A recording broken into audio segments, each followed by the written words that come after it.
Questions we get all the time from clients, from realtors, from all walks of people that are concerned about the housing market are, do we think that housing is in a bubble? Do we think that people are going to be buying at the top of the market if they jump into the housing market now? And when do you think housing is going to come down? So I love to combat these questions with data. So I'm going to share my screen with you, and let's take a look at what is happening in certain markets. So this is a real estate report card. This is something that we'll review with clients as we go through their pre-approval, and we can pop up any zip code in the state of Minnesota and actually any zip code in the country for people that are curious about different areas that they're buying in. So here's what this data is telling us. So the average median home price in this particular zip code, which is 55410, half the homes sell above, half the homes sell below. Here's the average appreciation historically over the last 62 years, last 10 years, and last 5 years. Estimated appreciation over the next year, cumulative appreciation over the next 5 years.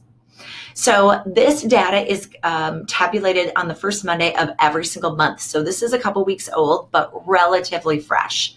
And this is basically saying, no, we're not buying in a bubble. No, if you buy now, you still have appreciation that is going to happen for the next 5 years.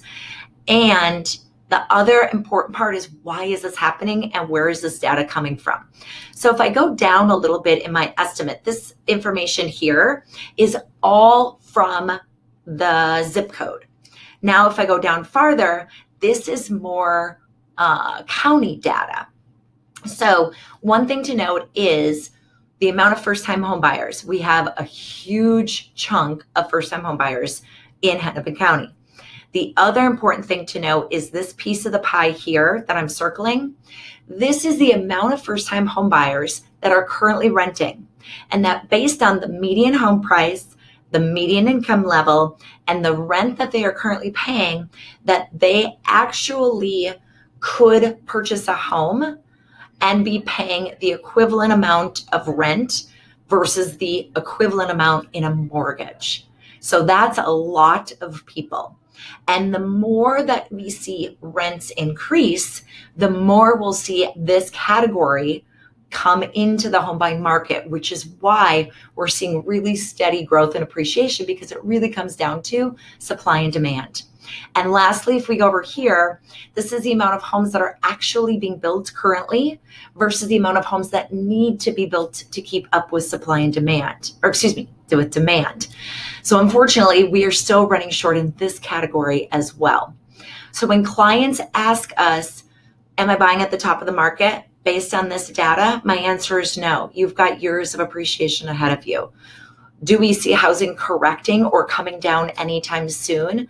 No, we do not see it correcting. Now, what we do see is we do see appreciation slowing, and there are different zip codes that definitely have higher appreciation. Some zip codes have lower appreciation, but nothing going backwards, just slowing in appreciation. So I share this with you because I hope this data is helpful. I hope it gives you some comfort if you are jumping into this housing market and having these thoughts. And if you do have curiosity about what certain housing markets are looking at with regards to certain zip codes, please reach out to us. That's what we're here for. Thanks for watching.